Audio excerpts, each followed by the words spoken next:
3, 2, 1. Open your mind. Assalamualaikum warahmatullahi taala wabarakatuh. Teman-teman, bertemu kembali pada video ini. Kita akan membahas atau belajar bersama-sama mengenai apa itu sistem berbasis online dan offline.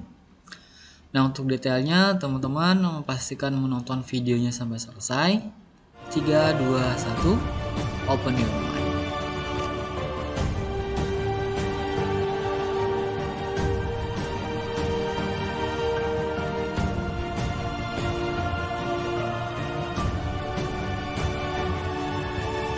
Tiga, dua, satu. Open your mind.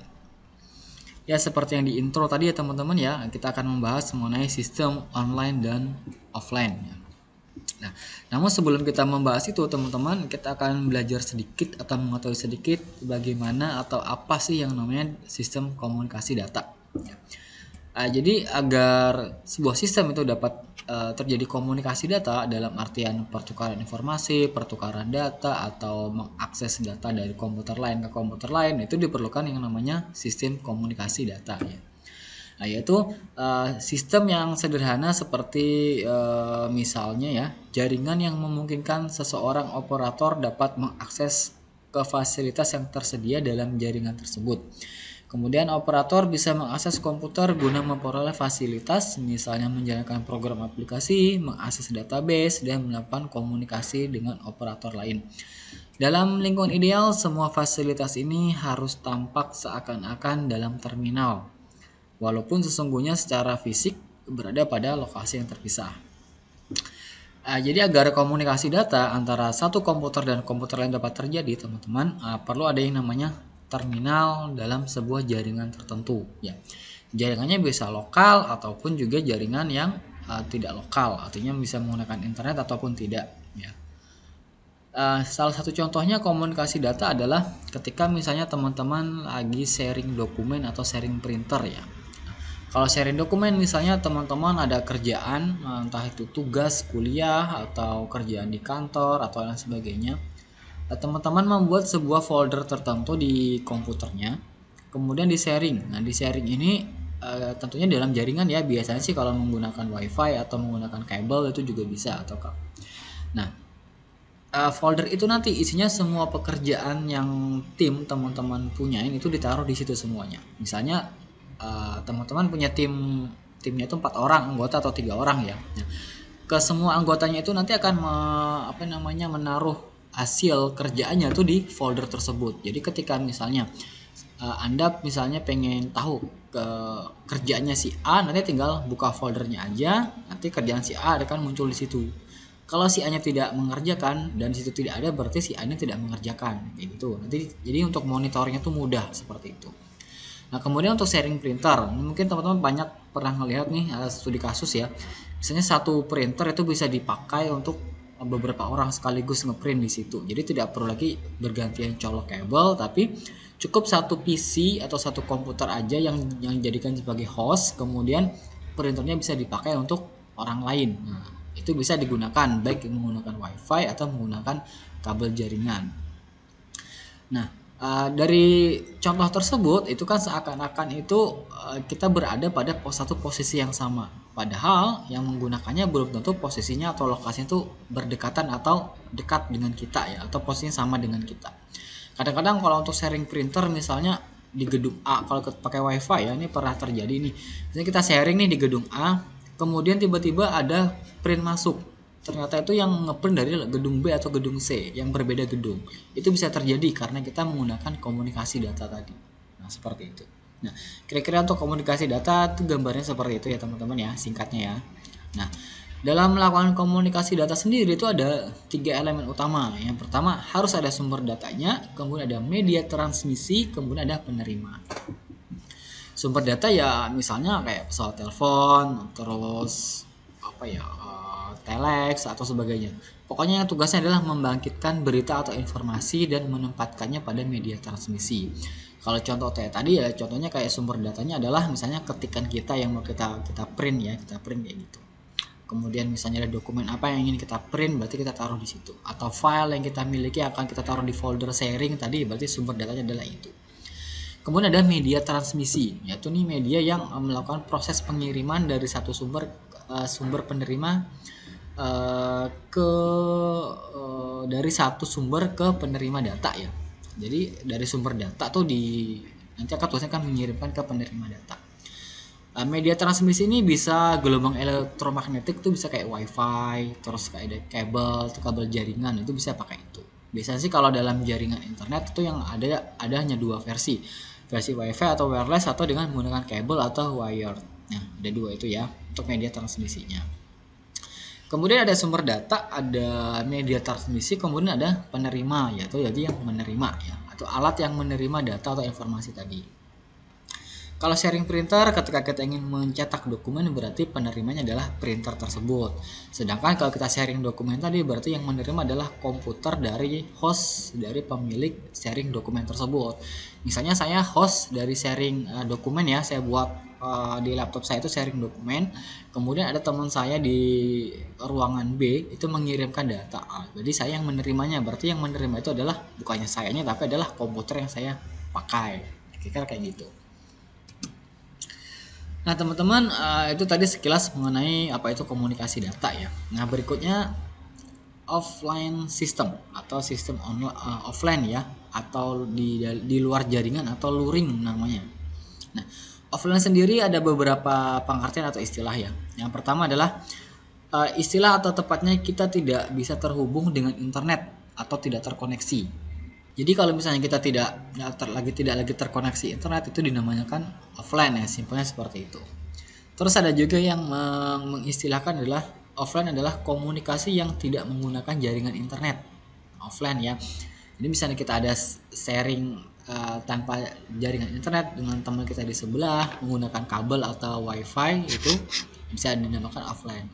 Ingat ya, wifi itu tidak harus online ya teman-teman ya, tapi bisa juga offline ya. Nah, kemudian yang berikutnya adalah dikatakan suatu sistem pengiriman data melalui fasilitas telekomunikasi dari satu lokasi ke pusat pengolahan data, tetapi data yang dikirim tidak langsung diproses oleh CPU. Nah, artinya di sini misalnya nih kita lagi sharing dokumen ya. Kalau sharing dokumen itu biasanya sih seharusnya tuh langsung diproses ya.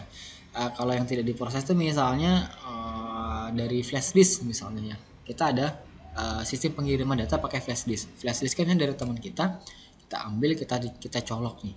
Nah, tapi itu tidak diapa-apain dulu. Nah, itu juga dimasuk dengan sistem offline kayak gitu. Jadi yang tidak langsung diproses oleh CPU itu dinamakan offline. Kemudian online. Kalau sebelumnya kita ngomongin offline, sekarang kita akan ngomongin masalah online nih teman-teman ya. Kalau online istilah yang sering digunakan ketika terhubung dengan internet ya. Jadi kalau pakai internet berarti online sini ya itu. Kemudian ada yang juga yang mengatakan adalah komunikasi yang menggunakan jaringan internet. Jadi kalau menggunakan jaringan internet dinamakan online gitu aja, simple.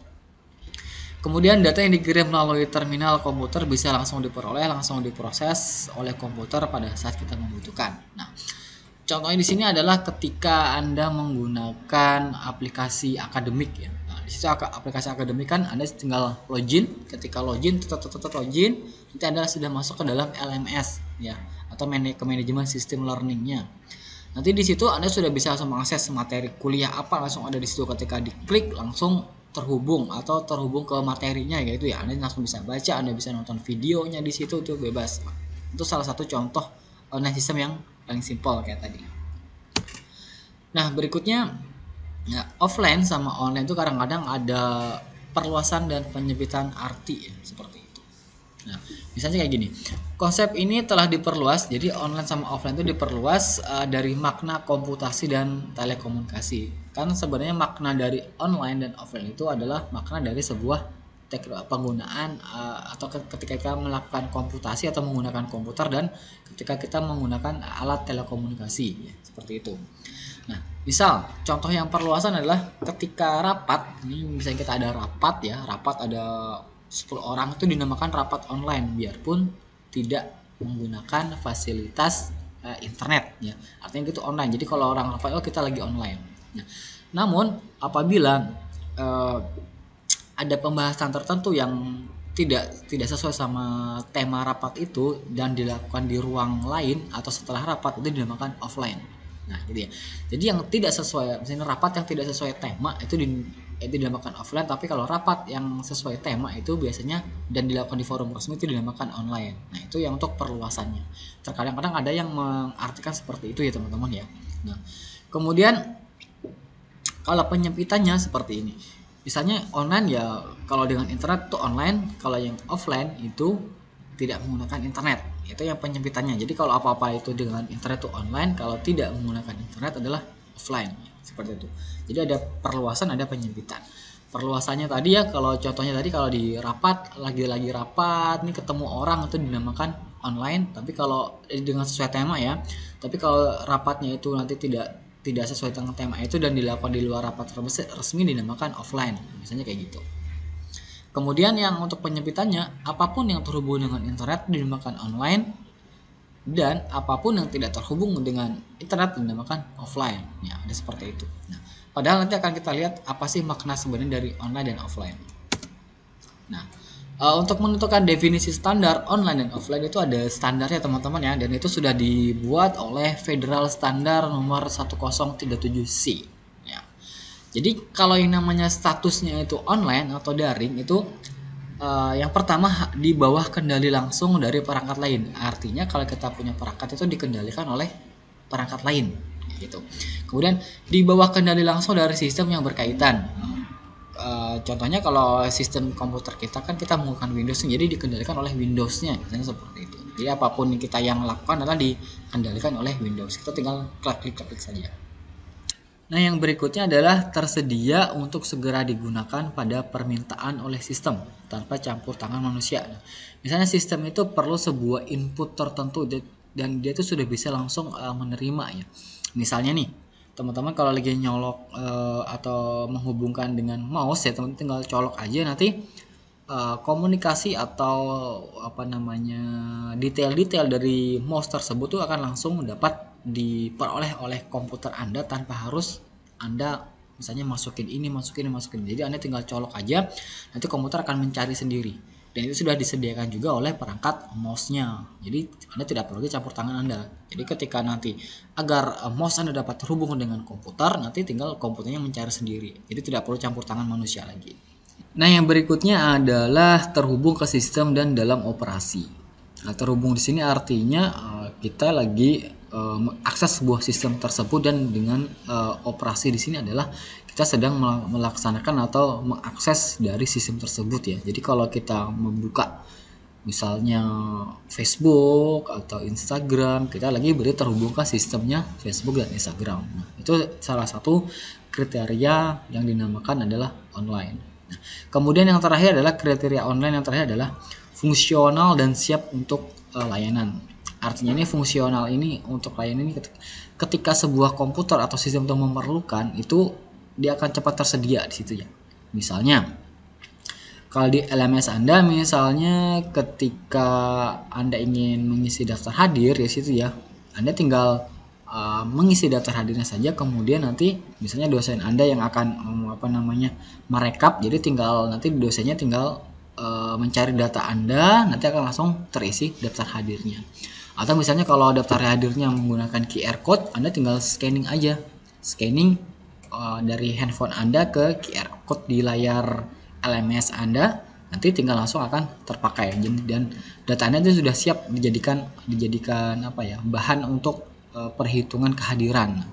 Jadi siap untuk pelayanan itu adalah data Anda itu siap untuk dipakai. Jadi ketika Anda hadir, berarti nanti LMS akan langsung mengecek data Anda bahwa pertemuan ini Anda hadir.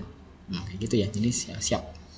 Nah, tadi itu kalau standar dari online. Nah, kalau standar dari offline adalah yang tidak memenuhi standar-standar online tadi, berarti dia dinamakan adalah offline ya teman-teman ya. Nah, itu sebenarnya adalah standar yang dibuat oleh Federal Standar 1037C mengenai online dan offline. Jadi kalau tidak ada standar 1, 2, 3, 4, 5 ini berarti tidak memenuhi kriteria untuk online ya. Jadi kalau tidak ada salah satu dari ini berarti dia adalah offline, atau dia memenuhi salah satu ini berarti dia online, ketika dia tidak memenuhinya berarti dia offline. Nah, Ya, sebaliknya, sebuah perangkat yang sedang luring atau offline tidak memenuhi satupun dari kriteria tersebut. Misalnya sumber listrik utama terputus atau dinonaktifkan atau disebut off power. Ya, tidak memenuhi satupun dari kriteria tersebut. Jadi kalau tidak ada kriteria satupun di sini berarti dia offline. Kalau cuma salah satu, salah dua, salah tiganya atau satu dua tiganya ada, berarti dia dinamakan adalah online ya teman-teman ya. Oke.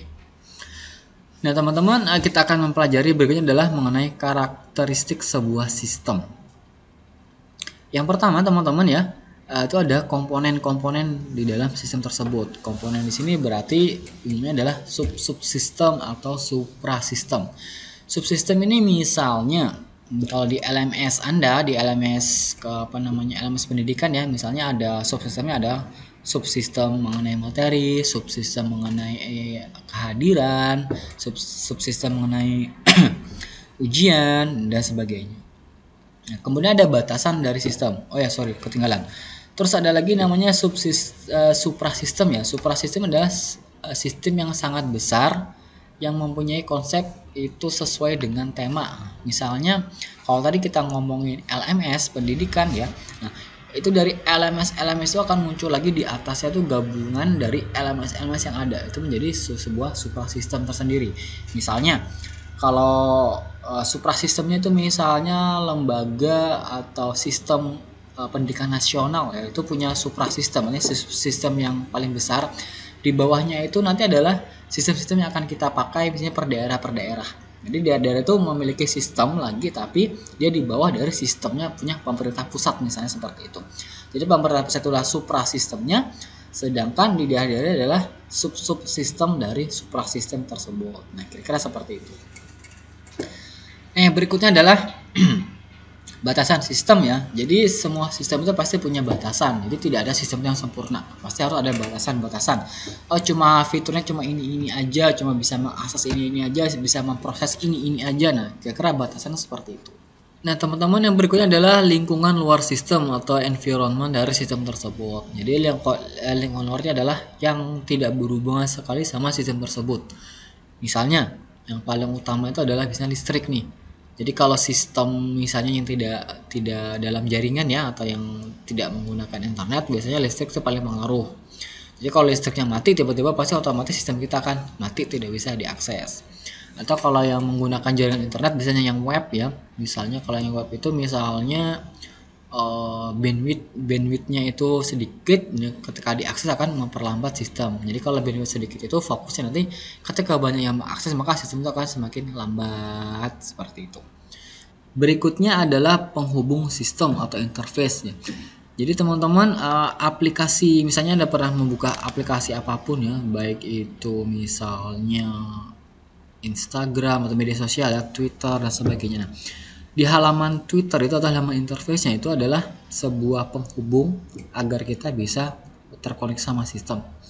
Misalnya ketika kita ingin membuat sebuah tweet ya, kita harus menekan dulu tombol kolom di kolom tweetnya itu ya, kita ketik baru kita tekan tombol posting atau tombol kirim. Nah, dari hal-hal tersebut, baik itu tombolnya, kolom komentar, kemudian dan lain-lainnya, itu adalah hal-hal yang menghubungkan kita dengan sistem. Tanpa adanya interface, kita tidak akan bisa berhubungan langsung dengan sistemnya. Karena kenapa? Karena kita nggak tahu tuh ketika kita mau ini, kita menekan apa yang kita lakukan, itu kita tidak tahu. Tapi kalau dengan UI atau user interface kita bisa melakukan komunikasi antara kita dan sistem. Nah, kemudian ada yang namanya input, output, dan proses. Nah, ini sudah kita bahas di sebelumnya ya teman-teman ya. Nanti silahkan dicek lagi videonya, apa itu input, apa itu output, apa itu proses. Nah, berikutnya adalah goal atau sasaran dari sistem. Nah, sistem itu dibuat harus ada tujuannya atau ada goalnya, itu mau kemana, kayak gitu ya. Misal kalau kita membuat sistem akademik ya, atau sistem misalnya yang paling simpel aja, sistem pencatatan KRS misalnya kayak gitu ya. Goalnya apa? Goalnya pasti harus memastikan bahwa nanti akan menghasilkan KRS sesuai dengan tahun angkatan dia, semester dia, dan syarat-syarat tertentu dalam KRS tersebut. Nah, harus ada itu lengkap, beserta misalnya IPK-nya yang dulu berapa, itu sudah harus ada, bisa muncul di situ. Itu goal atau sasaran utama. Sasaran ini tergantung dari sistem itu nanti mau dikembangkan atau dibuatnya seperti apa. Pasti tentunya sasaran masing-masing sistem akan berbeda satu dengan yang lainnya, tidak bisa sama. Nah, berikutnya teman-teman, kalau tadi kita ngomongin sistem offline dan online, berarti kita akan mengembangkan sebuah sistem. Nah, dalam mengembangkan sebuah sistem ini, baik online maupun offline itu ada beberapa indikator ya. Yang pertama adalah adanya permasalahan-permasalahan yang timbul di sistem yang lama. Sistem yang lama ini dalam artian boleh dia sistem terkomputerisasi, artinya sudah menggunakan sistem berbasis komputer ataupun sistem yang tidak berbasis komputer ya. Jadi kalau sudah ada timbul permasalahan-permasalahan, misalnya datanya tidak pas, perhitungan tidak tepat, itu berarti sudah ada permasalahan. Nah, itu bisa dilakukan untuk pengembangan sistem. Kemudian untuk meraih kesempatan. Kesempatan ini adalah kesempatan dalam biasanya kalau untuk dunia perdagangan ya. Jadi semakin canggih, mungkin semakin canggih sistem yang dibuat, nanti akan kesempatan-kesempatan untuk mencapai target perusahaan itu akan cepat terakomodir ya. Karena kita sekarang berhubungan dengan data, berarti semakin tinggi, semakin banyak data yang kita cek, kita peroleh, kita olah, tentunya akan mendapatkan kesempatan-kesempatan tertentu yang semakin besar pula ya kayak gitu. Kemudian yang terakhir adalah adanya instruksi dari pimpinan atau adanya peraturan pemerintah. Nah, kalau dari pimpinan kan sudah jelas ya. Berarti kalau misalnya, kita perlu pengembangan sistem nih, sistem kita yang lama sudah tidak bagus lagi, kita kembangin. Nah, itu dari pimpinan kita. Kemudian kalau adanya aturan dari pemerintah, ini misalnya nih, kalau kita punya sistem penggajian ya di perusahaan, itu kan misalnya pemotongan gaji itu untuk pajak misalnya itu sebesar 2,5%. Tapi ternyata nanti pemerintah merubah aturannya menjadi 5%, otomatis kita juga harus mengembangin sistem kita. Ya, tidak lagi kita menerapkan sistem yang 2,5%, tapi menggunakan sistem yang baru. Atau misalnya ada aturan-aturan lain yang diharuskan untuk pemerintah, kita juga harus wajib mengikutinya. Nah, itu. Nah, kalau tadi kita ngomongin pengembangan sistem, terus pengembangan sistem apa sih kira-kira yang akan maju ya atau akan berkembang pesat di masa yang mendatang, teman-teman ya. Yang pertama nanti kira-kira ya, ini menurut prediksi saja, kira-kira nanti sistemnya akan berbasis mobile. Mobile di sini artinya bisa diakses kapanpun, dimanapun, dan perangkatnya itu bisa dibawa kemana-mana. Salah satu contohnya adalah nanti sistem yang paling sering dikembangkan adalah sistem berbasis handphone ya, atau menggunakan smartphone. Jadi semuanya nanti akan bisa diakses di situ. Kita mau belanja nih, kita sudah nih bebas nih, di mana udah bisa. Nanti kita mau bayar pun, kita sudah bayar tagihan apapun sudah bisa di handphone dan sebagainya. Nah, nanti kita akan terfokus di situ. Kemudian ada sistem berbasis AI dan IoT. Nah, nanti akan kita bahas selanjutnya mengenai IoT seperti apa. Kemudian sistem yang terintegrasi, jadi semua apapun akan terfokus di situ aja ya. Jadi kita bisa ini, bisa itu, bisa ini, bisa itu dalam satu sistem aja. Kemudian sistem berbasis robotik. Nah, ini nanti biasanya kalau untuk teknologi manufaktur ya teman-teman ya, nanti sudah kita akan berkembang ke sistem robotik. Kedepannya mungkin kita tidak perlu susah-susah lagi untuk ngepel, mungkin sudah ada robot canggih yang sudah bisa ngepel rumah. Kita tidak perlu repot-repot untuk nyuci baju, nanti sudah ada robotnya. Robot itu dalam artian bukan berbentuk robot ya kayak manusia ya, tapi apapun elektronik yang dikendalikan oleh sistem dan dia bisa melakukan otomatisasi itu bisa dinamakan dengan robotik juga. Nah, itu kira-kira teman-teman yang bisa saya sampaikan mengenai sistem offline dan online. Nah, semoga dengan informasi yang singkat ini dapat menambah wawasan Anda. Kita akan bertemu kembali di video-video selanjutnya. 3, 2, 1, close your mind. Assalamualaikum warahmatullahi wabarakatuh.